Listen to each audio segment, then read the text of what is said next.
Welcome to Peekaboo! நமது சேனலுக்கு வரவேற்கிறோம். இன்று நாம் மன்னர் கிருஷ்ணதேவராயர் அரண்மனையில் நடந்த தத்துவஞானி மற்றும் தெனாலிராமன் இடையிலான புத்திசாலித்தனமான சுவாரஸ்யமான கதையை பார்க்கப் போகிறோம்.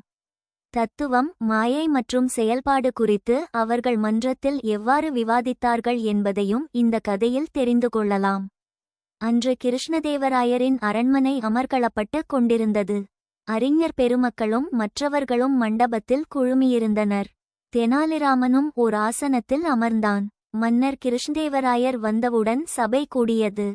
வேற்றூரிலிருந்து வந்த தத்துவஞானியை விழாவை தொடங்கி வைத்து விவாத மன்றத்தை ஆரம்பிக்கச் சொன்னார்.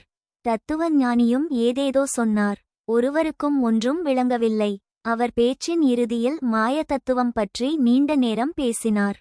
அதாவது நாம் கண்ணால் காண்பதும் மாயை, உண்பதும் மாயை என்று சொன்னார். இதை கேட்ட அறிஞர்கள் முதல் அரசர் வரை எவருமே வாய் திறக்கவில்லை.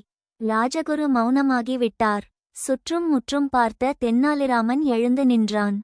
தத்துவஞானியை பார்த்து, ஐயா தத்துவஞானியாரே, ஏன் பிதற்றுகிறீர்? நாம் உண்பதற்கும் உண்பதாக நினைப்பதற்கும் வித்தியாசமே இல்லையா எனக் கேட்டான். அதற்கு தத்துவஞானி வித்தியாசம் இல்லை என்றான். அதை சோதிக்க தெனாலிராமன் அரசரிடம் ஒரு விருந்துக்கு ஏற்பாடு செய்யச் சொன்னார்.